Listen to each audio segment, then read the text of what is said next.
Olá pessoal, em tempos de movimento direto de Netuno voltou um tempo atrás ao movimento direto, eu quis fazer um vídeo especial falando sobre Netuno nos aspectos simbólicos, tá? Tanto em termos mitológicos como em termos astrológicos, e o que a gente pode esperar de Netuno, né? Como que a gente vê por meio da mitologia do deus romano, dos mares, dos terremotos, etc e tal, que eu já vou falar já, e como que a gente vê ele na visão da mitologia. Nesses dias também o Sol, no signo de Sagitário, está fazendo uma quadratura com Netuno astrológico no signo de Peixes, tá? E essa lua nova agora de Sagitário também tem a participação de Netuno numa quadratura. Então ele é importante para que a gente entenda mais profundamente o que representa esse simbolismo, né? E de que forma a gente lida, né, com essa imagem simbólica, essa imagem arquetípica conosco. Mas antes de eu começar a falar nesse vídeo, eu sou Ellen Reis Mourão, psicoterapeuta junguiana, astróloga e oraculista. Eu trabalho com tarô, runas e baralho cigano.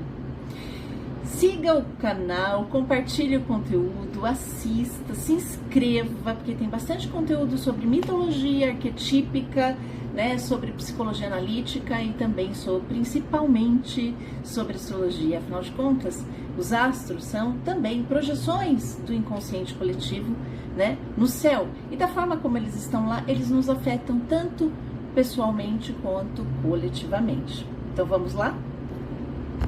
Eu vou começar com os aspectos de Netuno mitológicos. Vou fazer um en passant sobre quem é o Netuno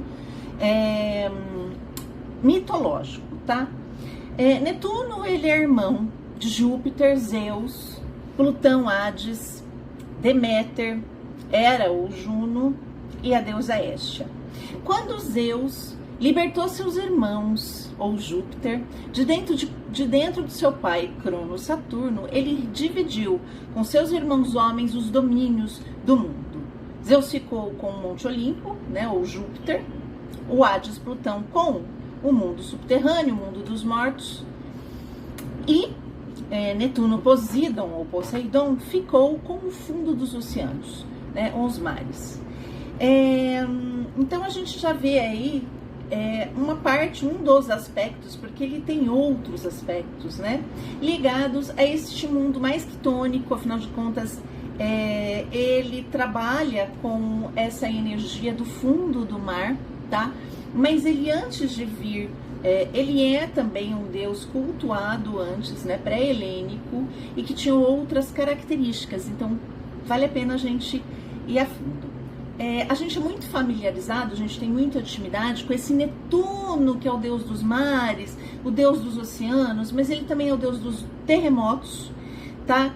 Das águas doces, de lagos, porque são as águas terrestres. Então, lagos, nascentes também eram consagradas a Netuno. Depois, posteriormente, que ele passa a ser um deus do mar, e eu vou explicar por quê. E também do cavalo e do touro. O touro e o cavalo estão muito associados a este deus, e a gente também vai entender um pouquinho sobre esse simbolismo. Ele era um deus, vamos falar um pouquinho da personalidade dele, tá? Que primeiramente você vê alguns mitos que ele não era muito... ele não aceitava muito bem a superioridade de Júpiter, né, de Zeus. Em alguns mitos, por exemplo, ele se juntou a Atena, ou Minerva, e era Juno, para ir contra Zeus, contra Júpiter, e claro que ele perdeu, né, gente? Ele tinha uma característica de ser muito vingativo. Aliás, este é um deus com quem você não pode afrontar, nem brincar. Ele era extremamente vingativo, extremamente instintivo. Ele estuprou várias deusas, inclusive estuprou Deméter, né? E com Deméter ele teve um filho chamado Arion, que era um cavalo de crinas azuis. Vou falar dessa ligação dele com o cavalo, né? Mas ele era casado com uma deusa chamada Anfitrite, tá? Que era sua rainha também, a rainha do mundo subterrâneo dos mares. E com ela ele teve um filho chamado Tritão. Já ouviram falar, né, do Tritão? Já viram aí na Pequena Sereia o tal do Tritão. Mas o Tritão não tinha nada de bonitinho, não. Era um monstro horrendo. Assim como seu irmão Júpiter, Zeus, Netuno teve um monte de filho, um monte, com várias mortais, deusas, etc. e tal. No entanto, diferente de Zeus, Júpiter, né, cujos filhos eram heróis, os filhos de Netuno eram monstruosos, eram monstros temíveis, tá? O que mais que a gente pode falar disso daqui? Bom, o império de Netuno é um império líquido, é o império das águas, mas também das forças terrenas que movimentam essas forças subterrâneas, como o terremoto. Se a gente pensar que a água dos mares, essa água subterrânea, a gente não tem muito contato, afinal de contas, chega uma determinada profundidade que nós não temos acesso, que é o verdadeiro desconhecido. É tão impossível chegar que a gente não sabe o que tem ali. E essas forças, elas acontecem quando a gente menos espera. O terremoto, tá? E esses abalos sísmicos têm a ver com a força deste Deus, né? Ele era munido de um tridente, tá? Que, segundo a mitologia, tinha tanto poder de destruição quanto o cetro de Júpiter, de Zeus. Então, o que a gente tem de registros e de estudos sobre Netuno, Poseidon, Netuno, é que ele era um deus quitônico antes de se tornar um deus aquático. Mas o que é um deus quitônico? O que é quitônico? Ligado à terra, tá? Quitônico, né? Tanto que ele era igualmente visto como um promotor da vegetação, né? Alguns historiadores associam ele como um consorte da grande mãe, da grande deusa, tá? Associado muitas vezes a Deméter, tá? Então ele era o promotor tanto da vegetação marinha, né, do fundo do mar, quanto a vegetação que era alimentada pelas águas doces, que também faz parte, essas águas que penetram na terra e que fertilizam a terra, criando a vegetação, também está sob o domínio de Netuno. Porque, de acordo com os historiadores, os estudiosos,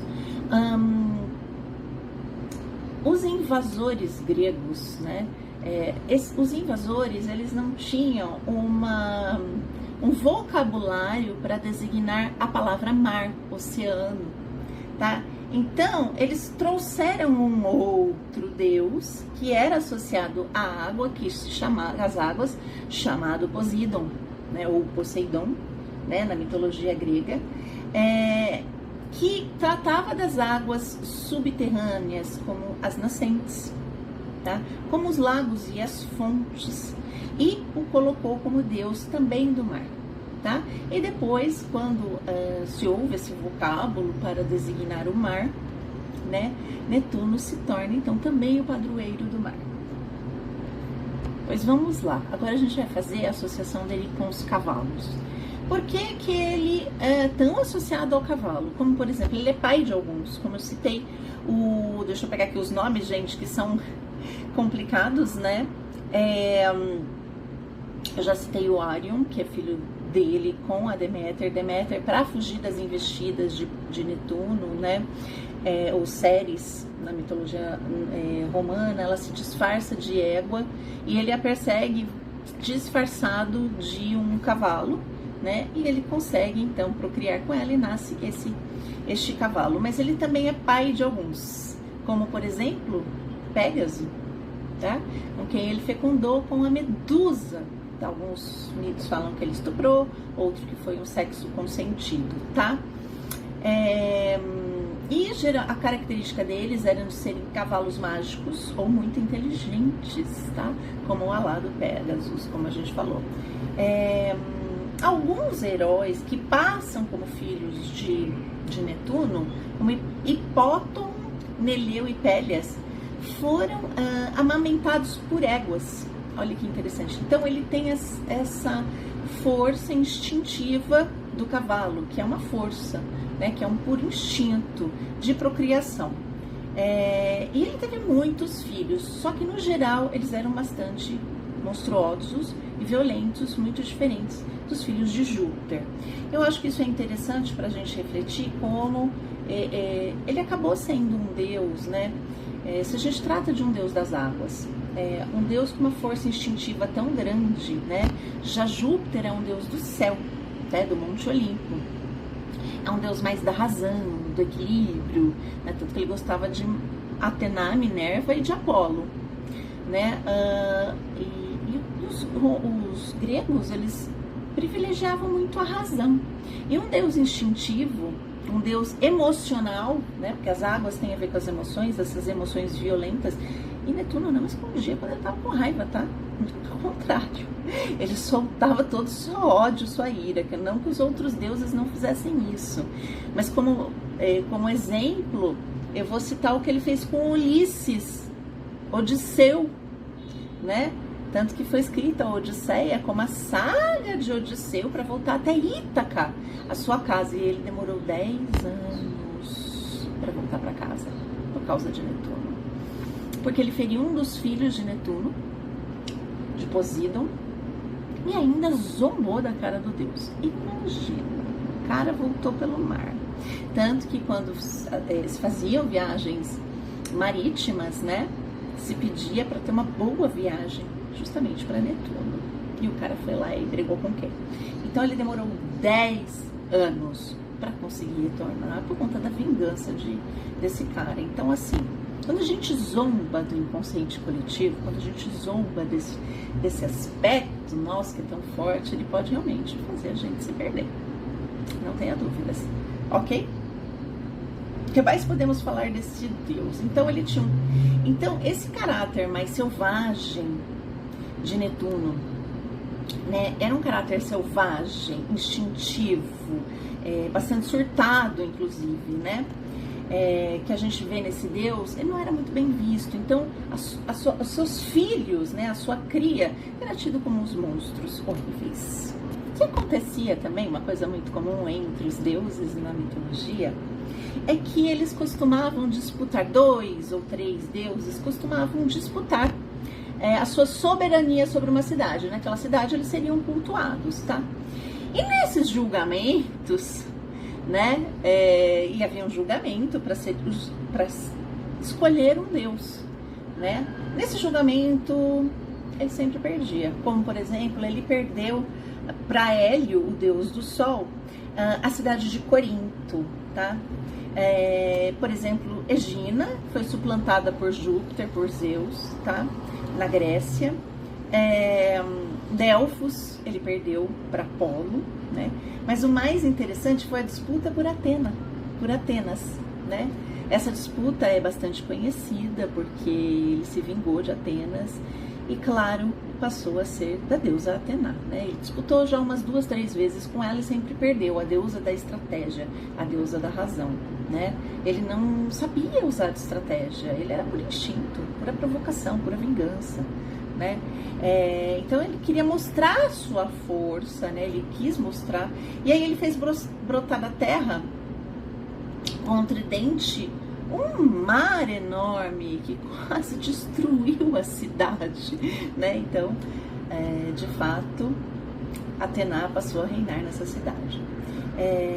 Ela plantou um pé de oliveira como símbolo da paz, tanto que a oliveira é associada a esta deusa.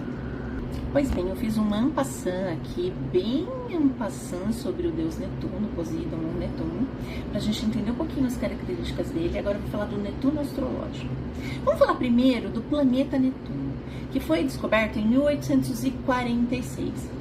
Seu nome é dado, deus Netuno, deus dos mares, por conta do sua cor azul, sua cor azulada intensa que parecia um grande oceano, tá? E ele tem uma superfície gasosa, tá? E ele tem uma névoa em sua órbita, tá? Então a gente vê várias sincronicidades a esse respeito, porque, por exemplo, só teve uma viagem feita pela Voyager em 1989 até lá. Ninguém mais foi, né? Não houve mais nenhuma viagem até Netuno, né?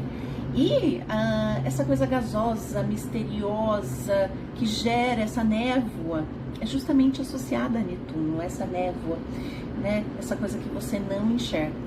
Talvez com essa coisa do, muitas vezes, você não enxergar. né? O oceano, né, o inconsciente pode fazer você não enxergar quando a gente tem sintomas, por exemplo.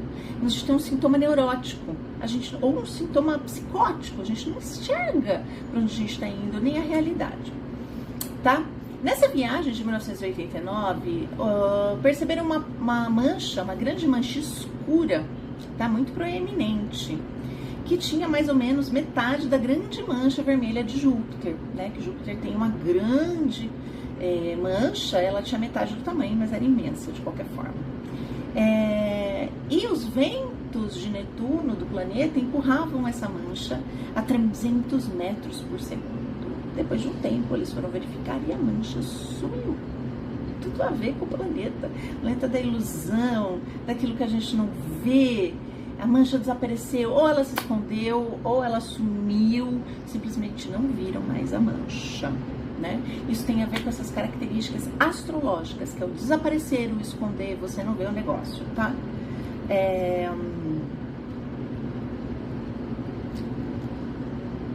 Então, a gente vê alguns aspectos de Netuno, do planeta, com o que é associado a ele, a astrologia.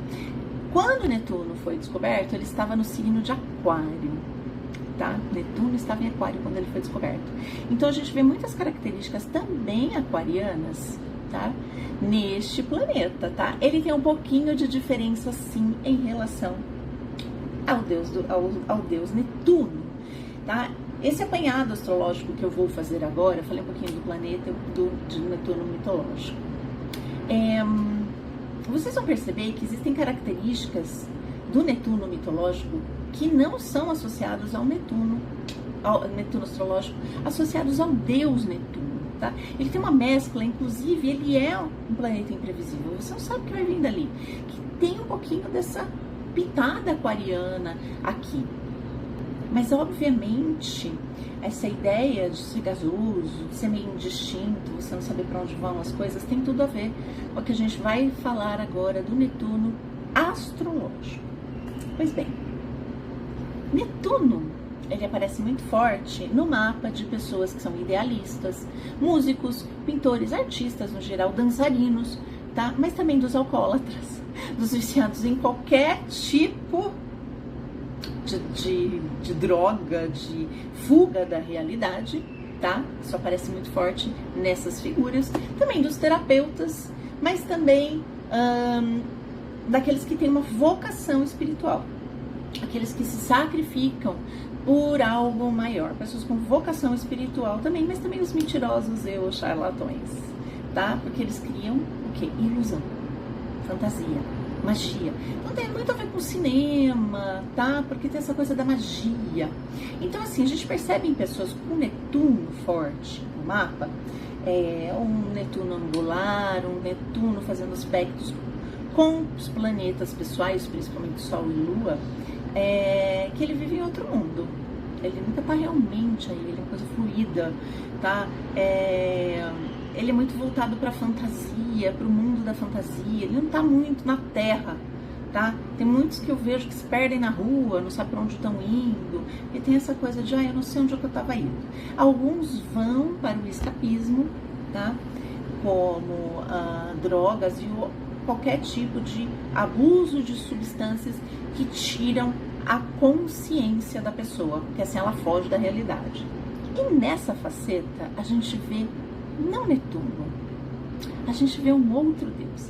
Vamos lá, gente, afinal de contas devem existir outros asteroides ainda que não foram nomeados com nomes de outros deuses. E aí Netuno abarcou essas características que a gente vê muito forte no deus Dionísio. A gente vê em netunianos ou gente com peixes, né? Porque ele é o regente do signo de peixes atual. Essas características dionisíacas, como por exemplo, alguns astrólogos associam essa energia de Netuno a uma energia mais suave, mais feminina. E Dionísio foi criado com mulheres, inclusive durante muito tempo ele se vestiu para fugir da deusa Juno, da deusa Hera, como mulher. E ele tinha uma forte ligação com o feminino. Então a gente vê em muitos netunianos esse traço mais delicado e esse traço mais feminino, né? Vamos dizer assim, mais andrógeno, né? Dionísio é um filho da grande mãe, então ele foi criado como um ser andrógeno e ele é andrógeno. Netunianos e piscianos têm sim um aspecto andrógeno bastante forte, tá? Muitos netunianos, principalmente homens, conseguem entender as mulheres, tá? Ouvir, ou peixes fortes, chegam a compreender a dor das mulheres.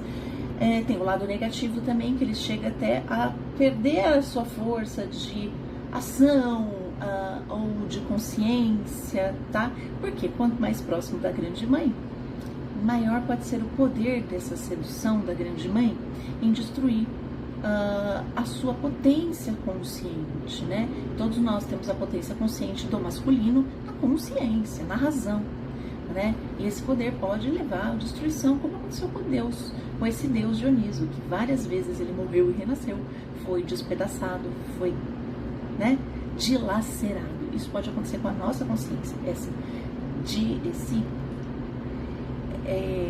se rasgar, tá?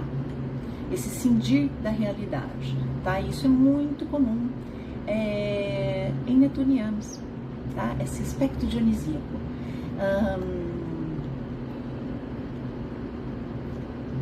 No entanto, a gente tem também aspectos dionisíacos que aí eu vejo no Netuno astrológico, tanto no mito de Dionísio quanto no mito de Netuno Poseidon, que é o aspecto do homem selvagem. Dionísio assumiu também, incorporou o homem selvagem, aquele ligado às forças da natureza, né, as forças indomáveis da natureza. Então ele vivia assim em meio às forças, a uma natureza mais selvagem. E se você pensar em Netuno, que também tem uma ligação muito forte com o touro, que é uma natureza, e o cavalo, que é indomável, uma natureza selvagem, a gente vê em netunianos essa força dessa selvageria, desse êxtase, né? Desse homem selvagem neles, que às vezes não aceitam um não, tá? Tem esse aspecto negativo. Dionísio levou para a humanidade o cultivo do quê? Do vinho, da vinha. Ele viajou o mundo espalhando o êxtase alcoólico, tá? O êxtase por onde ele passava. Tanto que suas devotas eram sempre mulheres, eram as chamadas Mínades, né? E elas eram mulheres que viviam embriagadas e que dançavam de forma selvagem, loucas, tá? Então, e despedaçavam os homens, tá? Como forma de, como que eu vou dizer? De retomar o mito de Dionísio, que ele foi despedaçado, né? E a gente vê isso muito nas Mênades, na mitologia dele, que eram as suas devotas. Então, o que acontece, gente? Essa característica é muito comum em netunianos. E isso não está presente no deus mitológico Netuno, mas em Dionísio. O êxtase alcoólico, ou de algum entorpecente qualquer, para você sair da realidade, a gente vê isso em Dionísio. E também no êxtase religioso, tá? Então, figuras netunianas têm esse aspecto dionisíaco do êxtase, que pode levar a um êxtase, a um contato com a espiritualidade muito mais alto, abaixo do nível de consciência, ele entra em contato com algo muito forte, né, com essa comunhão com o divino, mas também são pessoas que podem ser despedaçadas, tá? Então, Netuno tem essa ligação dionisíaca com a dança, as meninas dançavam loucamente, com a loucura. Por isso que a gente trabalha com Netuno dentro da questão da saúde psíquica. Netuno é o senhor da loucura, ou seja, de uma esquizofrenia, tá? Que é o desmembramento do masculino, né? A esquizofrenia, do ego, da consciência do ego. E da embriaguez, seja narcótica, alcoólica ou religiosa, estática, tá? Ele é o deus do êxtase religioso, e o êxtase religioso pode tirar também a força do seu pensamento. Para a gente exemplificar, quero colocar aqui um exemplo. Na década de 60, alguns astrólogos chamam essa década de netuniana. E como que era a década de 60? Realmente teve o arroubo das drogas, né? As drogas, os arroubos amorosos, o idealismo, as roupas coloridas, a boemia, tá? Sugerem Netuno muito forte, que na verdade é Dionísio ali, dionisíaco, tá? Essa foi a década onde Dionísio reinou, tá? Ele veio quebrar muito das questões puritanas da época, ele fez a sua reaparição coletiva na sociedade para quebrar uma cultura muito puritana, tá? E obviamente foi bastante dramático, né? Como um bom Dionísio, né? Ou um bom netuniano, ele é dramático, né? Aliás, estamos falando das emoções, né? Da irracionalidade, e a irracionalidade é bastante dramática, tá? Muitas estrelas do rock nessa época são bastante dionisíacas, né? Então, rapazes andrógenos eram homens nessa época, se viam muitos homens andrógenos, né, com cabelo comprido, e muitos procuravam mulheres para sua iniciação sexual. Antigamente, né, tinha muito mais a questão dos homens mais velhos, isso era uma cultura da Grécia, que os homens se iniciassem sexualmente com homens mais velhos. Mas eram artistas que tinham como característica a falta de força solar, falta de força consciente, como por exemplo a gente vê em Jim Morrison. Jim Morrison se dizia possuído pelo deus Dionísio, inclusive, né? E eles se arriscavam a ser cortados em pedaços, despedaçados pelas multidões das mulheres enlouquecidas por aquele Dionísio.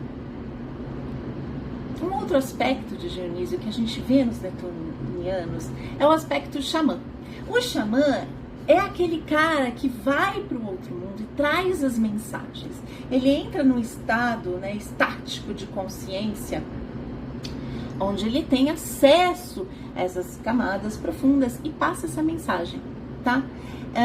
Ele treina essa personalidade para fazer isso, tá? Que eles chamam, que era, não deixa de ser uma possessão arquetípica, né? A do xamã. E a gente vê também essa coisa do xamã muito forte em netunianos e o teatro, né? Netuno é muito associado às artes, como teatro, cinema, onde o ator vestia uma máscara, né? O ator vai fazer um filme, o ator vai fazer um teatro, ele veste a máscara de outro personagem, de uma outra personalidade. E isso era associado não a Netuno, mas a Dionísio, né? Pessoas com Netuno muito forte no mapa, né, podem correr um risco de não conseguir tirar as máscaras. Isso a gente vê, eu vou dar um exemplo aqui para vocês. Marilyn Monroe, né? Ela tinha Netuno junto com Vênus, tá? No meio do céu. Vênus, que é a deusa do amor, Afrodite, e Netuno. Então, olha só, ela tinha um Netuno proeminente, então ela encantou, só que ela usava a máscara da deusa Afrodite. E o que destruiu Marilyn Monroe foi que ela não conseguiu tirar a máscara de Afrodite, né? Ela não conseguiu, e ela foi consumida, dilacerada, destruída pelo arquétipo, tá? Esse é um dos perigos que netunianos correm, de assumir uma máscara, um papel que não lhe cabe, porque se você assume, né, principalmente um papel arquetípico, quando a gente é possuído pelo arquétipo e a gente não consegue, aquilo é a nossa máscara, nós podemos ser dilacerados, destruídos, né? E ela tinha um Netuno proeminente no mapa. Uma coisa muito interessante que a gente pode ver em netunianos ou piscianos, pessoas que têm peixes fortes no mapa, são os relacionamentos. Vítima, né? O papel de vítima, afinal de contas, Dionísio era a vítima sacrificial, né? E a gente pode ver que em Netuno pode trazer essa característica, a pessoa a atrair relacionamentos onde ele é a vítima que se sacrifica. Há que se cuidar, né? Pessoas netunianas, a gente até pode citar o caso da Marilyn Monroe, atrai relacionamentos pouco saudáveis, principalmente relacionamentos onde o netuniano sente uma necessidade de salvar aquela criatura, de se sacrificar pelo amor ou por um amor não correspondido, né? Então há que se cuidar de pessoas com Netuno forte, tá? Né?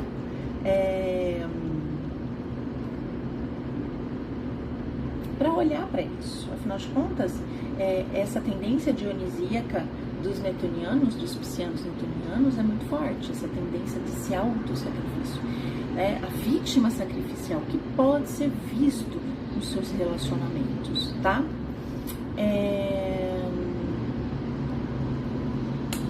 O que acontece, né? Netuno, quando ele está em trânsito, por exemplo, numa casa angular, a gente não pode não ter o Netuno tão proeminente. Obviamente todo mundo tem Netuno no mapa, todo mundo tem esse aspecto que eu estou dizendo aqui, dionisíaco, em algum setor da nossa vida. Mas quando ele passa em cima de um sol, ou em cima de uma lua, ou num ângulo, a gente sente seus efeitos, tá? E a gente tem que estar com muito pé no chão, como por exemplo, a gente tem que olhar para Saturno, né? Quando a gente nega Saturno, a gente nega a realidade, Netuno vai tomar a dianteira e a gente vai ter ilusão atrás de ilusão. Pode vir uma ansiedade desenfreada, quem está com trânsito de Netuno aí, ou num ângulo, ou em cima do seu sol. Netuno está em peixes, tá, gente? Pode olhar onde você tem peixes, leva seu ascendente em peixes. Essa pessoa pode ser tomada por uma ansiedade, um desejo de fugir da realidade, né? De se voltar para drogas ou coisas que fazem você fugir da realidade. E isso pode ser extremamente destrutivo, tá? A ideia de um trânsito de Netuno é dissolver o ego, fato, mas dissolver não no sentido negativo, né? No sentido de dissolver para você ir uma coisa destrutiva. A força do inconsciente é muito grande. Dissolver o ego no sentido de você olhar para outros aspectos que estavam sendo negados. Então, esse chacoalhão desse terremoto de Netuno, Deus, ele pode fazer com que você se volte para o seu inconsciente, né? Afinal de contas, a ansiedade, qualquer outro sintoma psíquico, ele é uma forma de fazer você prestar atenção no seu inconsciente, tá? E a gente tem que olhar para as casas onde a gente tem o planeta Netuno. E nessas casas é onde a gente tem a negação, a autonegação e a autoilusão. Então, pessoas com ascendente, Netuno ali no ascendente, pode ter uma autoilusão sobre você mesmo. Na casa 7, uma autoilusão sobre os parceiros afetivos, né, sobre a outra pessoa. Onde você tem Netuno, é importante dar uma olhada, tá? E a gente olhar não para fugir daquilo que está trazendo o sintoma, para que a gente olhe de uma forma real para esse sintoma. Como eu já falei de alguns, eu já citei aqui a Odisseia, que mostra a vingança e assim, algo muito traiçoeiro de Netuno. Isso pode acontecer com a gente, né? Porque na Odisseia é detalhada a tentativa de Odisseu de voltar para casa durante 10 anos. E ele vai tentando, tá? Trânsitos de Netuno podem fazer isso com a gente. A gente tem aquela sensação que a gente não sabe para onde a gente está indo, mas a gente está indo para algum lugar. A gente está indo, tá? Então, o trânsito de Netuno, o que ele pede? Que a gente desenvolva confiança e fé. Não tem o que fazer. E que você vai tateando, tá? É um dia para os outros. O que eu posso pensar? Bom, não sei para onde é que eu vou, porque é o destino. Tanto que Netuno está associado ao destino, tá? Eu sei o que eu posso fazer hoje, amanhã já não sei mais, tá? Então, essa fé é algo mais elevado, tá? Então, quando você não consegue mais controlar seu próprio caminho, que muitas vezes é o ego que adora fazer essa coisa, eu sei para o que eu vou, né? A gente precisa aprender com o Netuno, nesses trânsitos, essa dissolução do controle deste ego, tá? O que é muito difícil e bastante perigoso, afinal de contas, Netuno sempre traz um perigo, porque é muito pior que Plutão, gente, Netuno. Porque Netuno é sedutor, tá? Netuno seduz, tá? Ele traz também sentimentos universais. Isso é bem bacana de Netuno, tá? Que é o sentimento da sensibilidade, da ternura em relação ao todo, à humanidade, tá? Não só assim consigo próprio, com os mais próximos, mas com a humanidade, tá? Então, trânsitos de Netuno fazem com que a gente veja para esse sentimento, que a gente faz parte de um todo, e que a gente desenvolva compaixão, tá? Pelo próximo e pela humanidade. Obviamente que pessoas muito racionais, muito inteligentes, muito mercurianas, muito apolíneas, podem ter muita dificuldade com trânsitos de Netuno, tá? Porque vão ter que confiar no domínio dos seus instintos. Por que o Odisseu ficou 10 anos perdido? Porque o Odisseu era extremamente inteligente. Ele era regido, ele era protegido pela deusa Atena, a deusa da estratégia, da inteligência, da racionalidade. Quando ele teve que confiar nos instintos dele para voltar para casa, ele demorou 10 anos, né? Então, a gente precisa abarcar o trânsito de Netuno nos nossos mapas, ou quem tem Netuno eminente, no sentido de abraçar abertamente o irracional, o instintivo, o intuitivo, quando você não sabe, você só sabe que é por ali, né? Eu tenho que fazer isso, eu só sei que eu tenho que fazer, não dá para explicar, né? E o Odisseu era extremamente teimoso, né? Ele queria usar da inteligência dele, então um ego muito arrogante dentro da sua racionalidade. Então isso é importante para que a gente olhe para o Netuno astrológico, que a gente não teme, né? A ideia é que a gente siga aquilo que é instintivo em nós. Eu vou ficar por aqui porque esse vídeo ficou bastante comprido, né? Mas me conta aqui se você tem Netuno forte no seu mapa, né? Se você tem ele proeminente, se você tem peixes proeminente. Na verdade, eu vejo essas características de peixes, de compaixão, de se doar pela humanidade, peixes, Netuno astrológico, muito mais ligados a Dionísio também, porque Dionísio era um deus que se doava, né? Era um deus que foi pela humanidade para ensinar o êxtase religioso, ensinar o contato com a espiritualidade e a dissolução do ego. Eu vou ficar por aqui e até o próximo vídeo.